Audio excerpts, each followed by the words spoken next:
There's a wonderful old song that says, more like the Master I would ever be, always be, more of his meekness, more humility. The song summarizes what the New Testament is about. It's God's plan for us to become like Jesus. It's his work in us to that end that brings about the change that the scripture talks about, being changed from glory to glory into the image of Christ. And it needs to happen if we're going to become like Jesus. If we're going to become like Jesus, we need to develop his character. For that to happen, we need to develop his character qualities. Character is what we really are. Usually, generally, normally are how we act, how we live.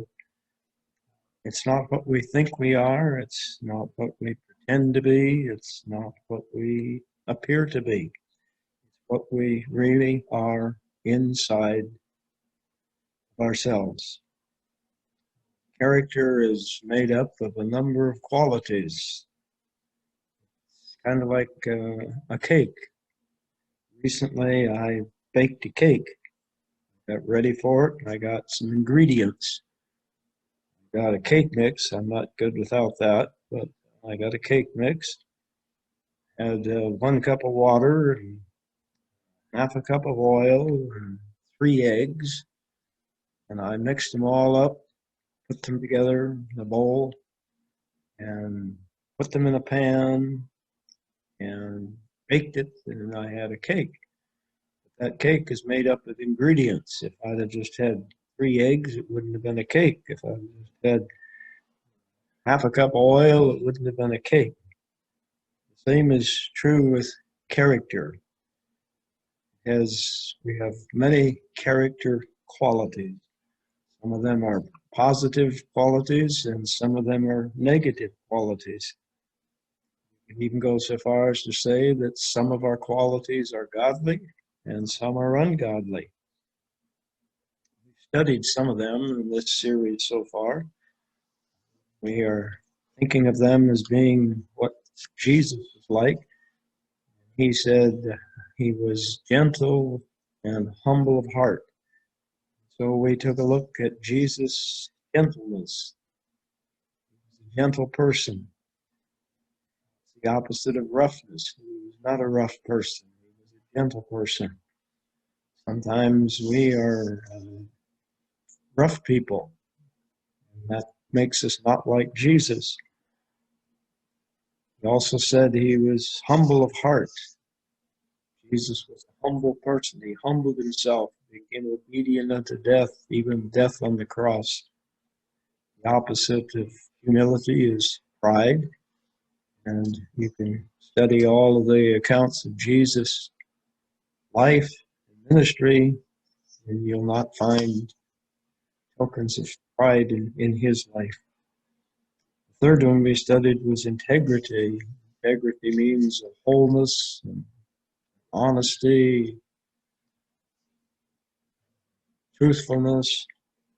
The opposite of it is hypocrisy. I don't think anyone could accuse Jesus of being a hypocrite. He was real. He was genuine. He was true to who he was and to himself and to those around him. And if we're going to be like Jesus, we need to develop integrity. If we're going to be like Jesus, we need to develop humility. If we're going to be like Jesus, we need to develop gentleness. We looked at one other, and that was endurance. Jesus endured the cross, despising the shame. He endured all of the suffering thrown at him. He endured the taunts of men, the rejection of people. Yet he pursued. He set his face like a flint, it says, to go to Jerusalem to do what he needed to do.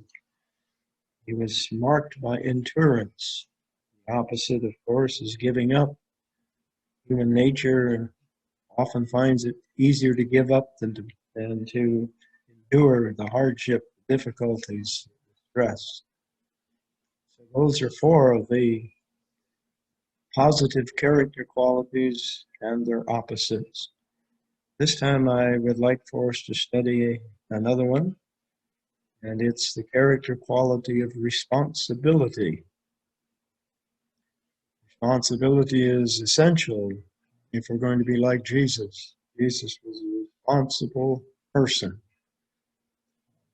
It tells us in John chapter 4 that when he was talking to the woman at the well, the disciples came, you may remember the story, and wanted him to eat. He didn't want to eat. He was more interested in the spiritual welfare of the woman that he'd been talking to. And he said, "My food is to do the will of him that sent me." He had great responsibility to his Father. That was perhaps best pictured the night he was betrayed. He prayed. He said, "Lord, if possible, take this cup from me." Then he went on to pray, "But not my will, but your will be done." He wanted to escape the suffering, all kinds of suffering, physical as well as the emotional and the mental. But he was responsible to do what they had come to do. So if we're going to be like Jesus, we have to develop responsibility. If we're going to have a quality of life, we need to develop responsibility. We can't have a real quality of life if we don't have the character quality of responsibility. And if we're going to have a useful life, if we're going to have a life that has a positive influence on those around us, we need to be people who have responsibility. I once heard of a speaker speaking to a seminary group of students, I think it was. He started off his talk by saying, "Don't pray to be used." Then he stopped. There was a moment of shock in the audience that was so different than what generally is heard. We should pray to be used. He said, "Don't pray to be used." And after he paused for a bit, he went on to say, "Pray to be usable." His point was that if we're usable, God will use us.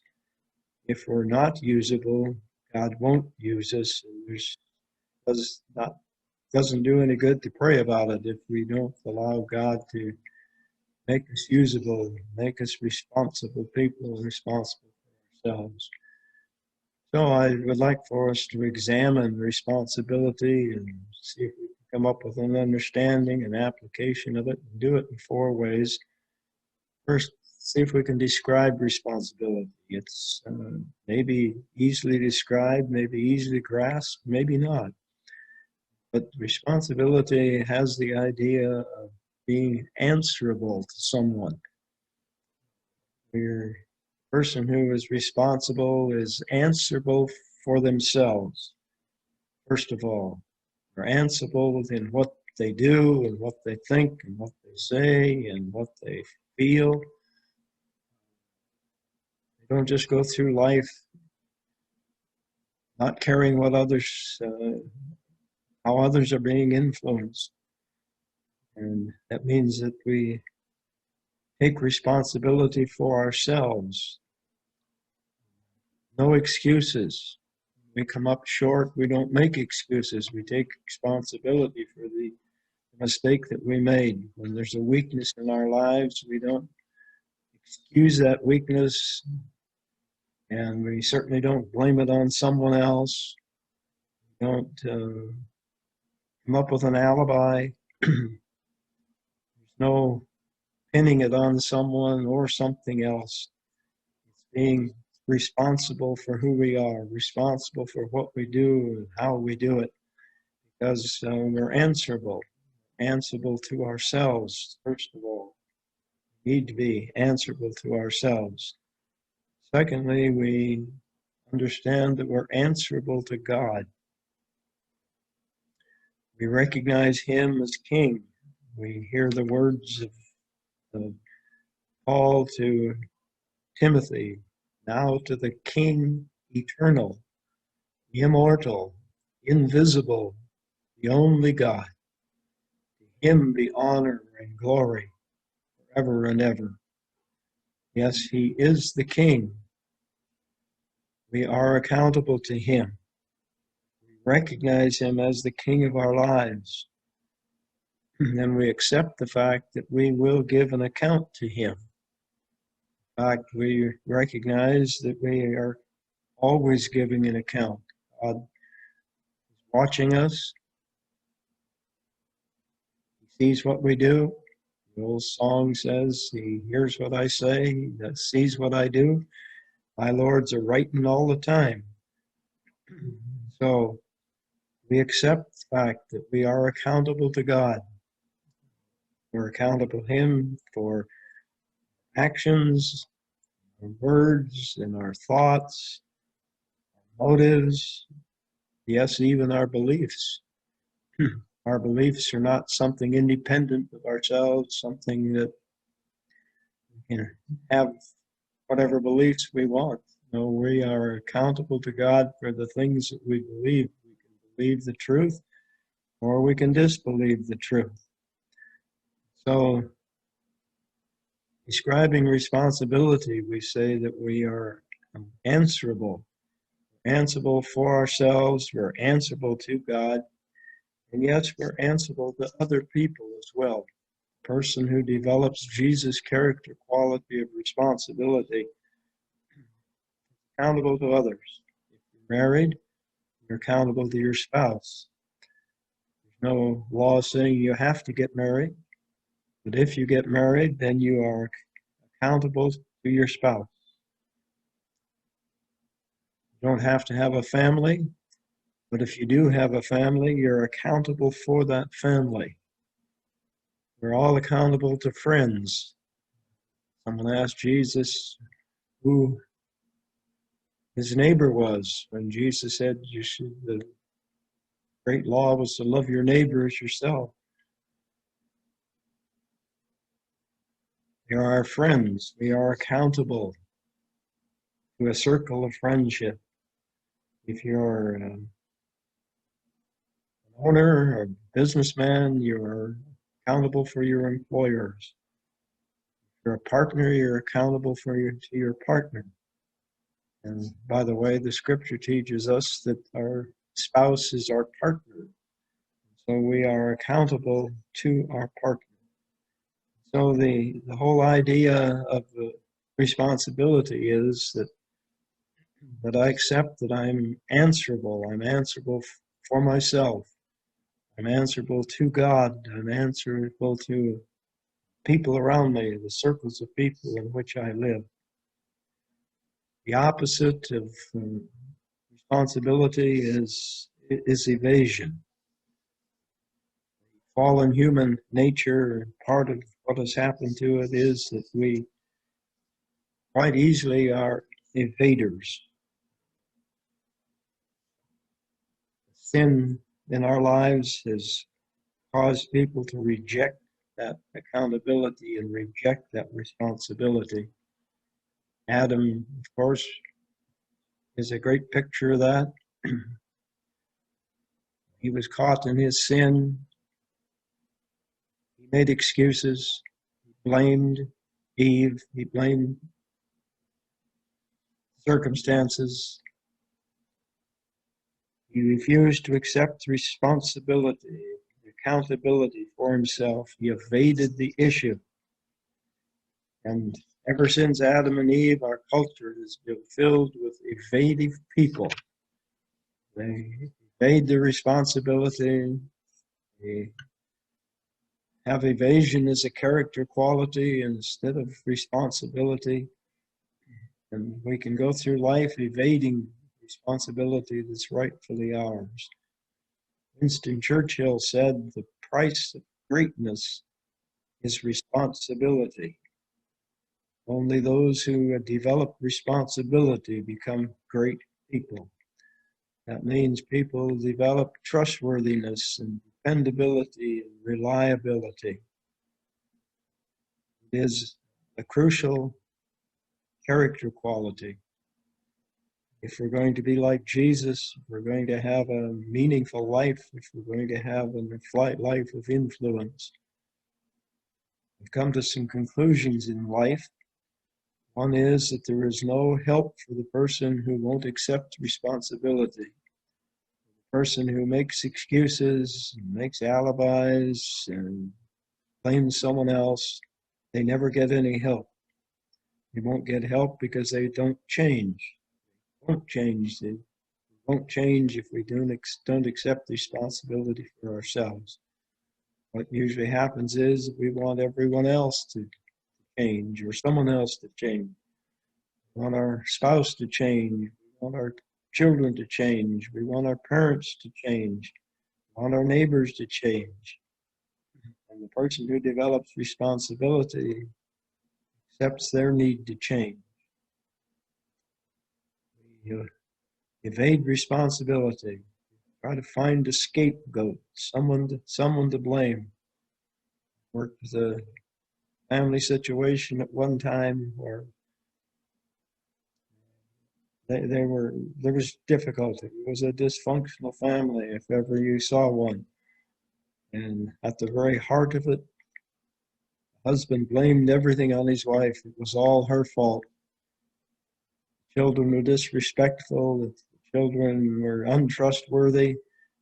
It was her fault. It wasn't his fault. He evaded his responsibility. So some people don't want help. Some people won't seek help. And some people never get help. They go through life evading the responsibilities that will make them into the person that they could be. The ability to meet expectations is a character mark of responsibility. So that's the best I can do in describing it. Let me secondly say, well, why would anyone desire responsibility? Why don't we just be happy to be blaming others and excusing ourselves and going through life without getting the change we need? Three reasons why we should desire it. One is to honor, glorify, and please God. We quote again from Paul to Timothy, King eternal, immortal, invisible, the only God, the honor and glory, the blessed and only ruler, King of kings and Lord of lords, who alone is immortal, who dwells in unapproachable light, whom no one has seen or can see. To him be honor and glory forever. We want to honor, glorify, and please God. It's his work in us to bring us to that place. He works in us both to please, to do, and to please what he wants. Willing to do what pleases him. That should be the cry of our heart. Oh, that I please Jesus. Secondly, we should desire it to be ready to give that account. We will at some point, and we don't know at what point, we give the final account that tells us that every knee shall bow and every tongue shall confess that he's Lord to the glory of God. Tells us that everyone will appear before the judgment seat of Christ, give an account of how he's lived his life. Give an account for ourselves. Fortunately, we don't have to give an account for other people, but we do have to give an account for ourselves. We are free moral agents. We can make whatever choices we want to make. We are responsible for those choices. Excuses, alibis, scapegoating won't work. Even now, as we live in accountability to God, they don't work. So often people say, well, he discouraged me so bad that I blew up. No, you chose to blow up. Common one is, the devil made me do it. No, you're a free moral agent. The devil doesn't make us do anything. He can entice us, but we have the choice to make. So we desire responsibility to honor, glorify, and please God, ready to give an account of Him. At some point, we will meet Jesus and give an account, judgment seat of Christ. And thirdly, to be a quality person. An evader has a poor quality of life. Just follow one sometime and you'll find someone who's unhappy, unfulfilled, ineffective in their lives. Life just doesn't count for much. It doesn't count for God. It doesn't count for eternity. It doesn't count for what's important, because they evade the issues. They evade the responsibilities they shouldn't evade. And so it can be a burning desire, as the songwriter said, oh, to be like thee, my Redeemer. Oh, to be like Jesus. Oh, to have the character, quality of responsibility that Jesus had. Thirdly, let's talk a bit about denying responsibility. How does it happen? Well, as I mentioned, it started with Adam and Eve denying their responsibility to obey God. And children seem to inherit that. Recently, familiar with a home situation where the father came home one day and there was a lamp laying on the floor, broken. And he said, who knocked the lamp off? Two little children looked at him and said, neither of us, it just fell. He, of course, used it as a teaching moment, taught them a bit about gravity and about the laws of nature, and said, no, it didn't just fall. Something caused it to fall. Then he found out which one of them had knocked the lamp off. And today we have a culture of people who deny their responsibility. It just permeates our culture. And people make lots of excuses and give lots of reasons for it. I heard one person say, I answer to no one but myself. That's not true. You answer for yourself and to yourself, but you do answer for others as well. The person said, I answer to Christ. That's used as an evasion tactic. We answer to Christ, but we answer to those that Christ puts in our lives. Someone else said, well, God doesn't expect me to be perfect. No, yes, He does. He said, be perfect as your Father in heaven is perfect. Perfect through Jesus. Sometimes I hear people say, well, church leadership just isn't spiritual, so I don't need to be responsible to them. Or our church is a mess. I don't need to be responsible to the church. That's evasion. Denying the responsibility. We enter into relationships, we have a responsibility for those relationships. And we see it as a common human weakness. It's just all around us. We live in a degenerating society. Sometimes we would like to say, who is responsible around here? Somebody needs to be responsible. That's why we ask the question of ourselves, am I responsible? So let's go to number 4. How do we develop this responsibility? Let me just give you some suggestions. One is determine our circle of responsibility. That comes in 2 ways. Determine those for whom that I'm responsible for.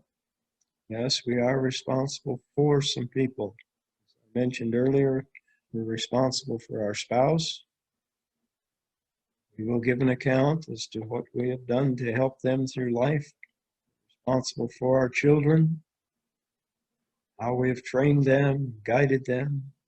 We're responsible for our neighbors. We can't run roughshod over neighbors and not fulfill our responsibility. We're responsible for friends. I suggest that we make a list of people that we're responsible for. Then make a list of people that we're responsible to. We are responsible to leaders, if we have any kind of leadership in our lives. Responsible to our partners. And I would say a spouse is a partner. We're responsible to God, as we've talked about as we've gone through this.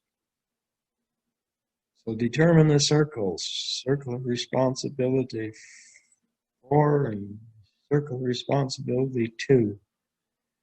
And then determine the level of responsibility. There are levels of responsibility. There's primary responsibility, people that I'm primarily responsible for. We need to be able to identify them and fulfill that responsibility to them. And then there's secondary responsibility. We have a responsibility to our neighbors, but it's not the same as a responsibility to our spouse. So determine the primary responsibility, secondary responsibility, and then make a commitment to accept responsibility. Determine that you will not make excuses. Excuses only are simply an effort to cancel responsibility. Then keep our word. If you make a commitment, keep it. If you make a promise, keep it. You might want to make a commitment to yourself that if you tell a lie, that you'll correct that lie. You'll do what's necessary to correct it. And may it be said of us, if he said he will do it, he will do it. People can count on us and rely on us. Then we learn to do what should be done rather than what we want to do. It's easier to give up what we want, what we should do, and only do what we want to do. If something needs to be done, and I can do it, I understand it's God's will for me to do it. And remember that no one makes us do wrong. We choose. We accept our responsibility or we evade our responsibility. Many years ago, I found a used book in a used bookstore. The title of it was The Mature Mind. It helped me a great deal. The author said the world is filled with people who can't be counted on. They never seem to come through in the clutches. They break promises and substitute alibis for promises. They show up late or not at all. They are confused, disorganized. Their lives are a maze of unfinished business. Why? Because they've never developed the character quality of responsibility. It would do us well to pursue it with great enthusiasm. Here are some discussion questions that might help you probe it, the whole topic a little more. One is, what are the differences between character and character qualities? Number two, do you agree that we should not pray to be used? Why or why not? Number three, which do we usually have the hardest time to be accountable for? Ourselves, God, or other people? Number four, do you agree with Churchill that the price of greatness is responsibility? Why or why not? Number five, do you agree that evaders are generally unhappy people? Why or why not? Number 6, who are some of the biblical people who showed the character quality of responsibility? God enable us to be like Jesus and develop the character quality of responsibility. Thank you.